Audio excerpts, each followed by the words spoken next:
Guys, this is Mabel and nandito tayo ngayon sa aming province dito sa Oriental Mindoro and magluluto ako ngayon ng Pancit Canton. So una natin gagawin is magdudupong tayo ng apoy. Sa pagdudupong ng apoy guys, kailangan natin gumamit ng plastic kasi nga walang gas dito sila mami. Mabilis nga lang din palang magbaga yung apoy dito guys kasi nga maganda yung kahoy na ginamit natin. Tuyong-tuyo talaga and kailangan lang natin lagyan ng maliliit na tilad ng kahoy para mas mabilis siya mag-apoy. Dito nga din pala sa amin sa probinsya guys, kaya kahoy pa rin yung ginagamit ng nanay ko sa pagluluto kasi nga ayaw niya ng gasol dahil natatakot daw siya gumamit nun. At aring sipit nga na ginagamit ko guys ay sobrang napakatagal na. At tinugasan ko na nga din pala yung kawali na pinagprituhan kanina dahil ito nga yung paglalagaan natin ng Pancit Canton.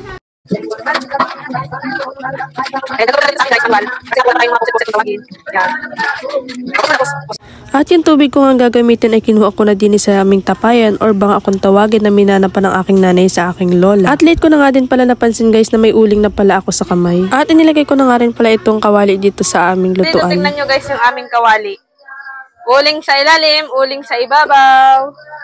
Ayan, so magpapainit na tayo ng tubig. Nakakapanood nga po ng aking video, baka sabihin nyo hindi ko nililinisan yung aming kawali. Ganyan na po talaga siya guys dahil nga sa kahoy kami nagluluto. Ito nga pala guys yung mga Pancit Canton nating binili. Ayan, so bumili tayo ng 8 perasong Pancit Canton. At tamang-tamang partner dito guys sa itong tuyo.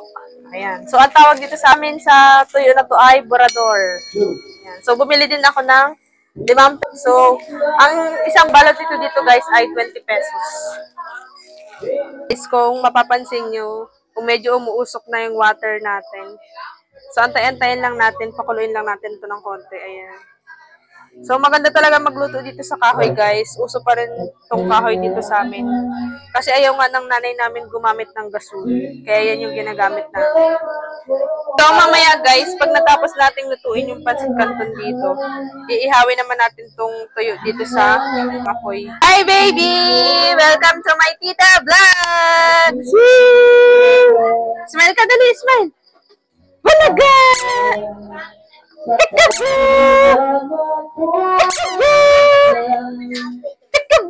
Ayan, napapansin nyo ba guys, tumatawa si Luna.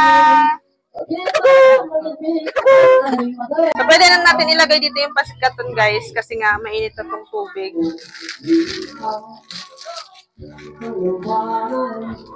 So, yan. So,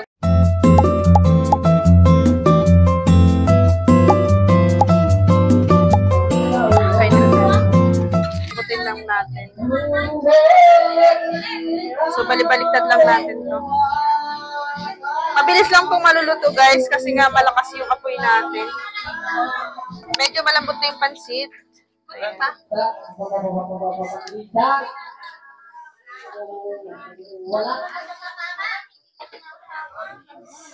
So guys, yung iba, ginagawang merienda yung Pancit Canton. Pero sa amin dito, mas favorite namin siyang iulam sa kanin, tas partner yung tuyo. So, may ulam naman kami ngayong gabi, kaya lang, nag-crave ako sa Pancit Canton, kaya ito yung mas gusto kong ulamin, tsaka yung tuyo. Nagtitaste ako dun sa tinidor, so meron pala silang pang dito. Ayan. So, para mas madali, ito na lang yung ating gagamitin. Ayan, so medyo lumalambot na yung Pancit Canton. And lalagyan natin siya ng konting sabaw mamaya para hindi masyadong dry yung ating Pancit Canton. At pinabuhat ko na nga kay Renz yung kawali dahil sabi ko yung mabigat at makakakoy ako yung matapunan. So, i-drain lang natin siya. Medyo maliit yung salaan ng aking nanay eh.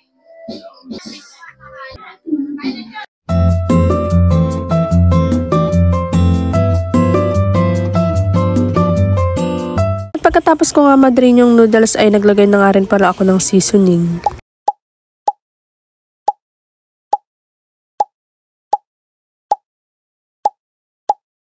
At pagkatapos ko nga guys maglagay ng seasoning ay hinahalo-halo ko na ito at para kakoy magpantay-pantay ang lasa.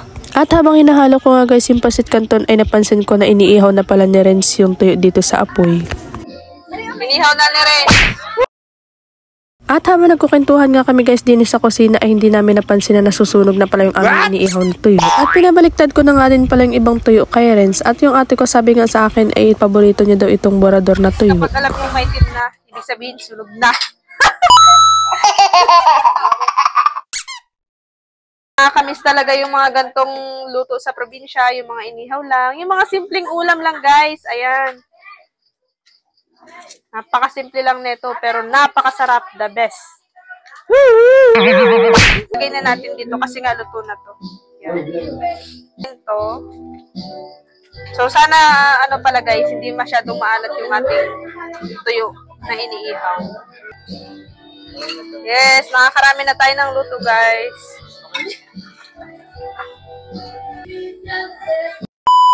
Ayun na nga guys, tapos na tayo magluto at kakain na tayo. Kain tayo guys. Dalawang kasama ko. Kain ko na bubalo. Sarap talaga.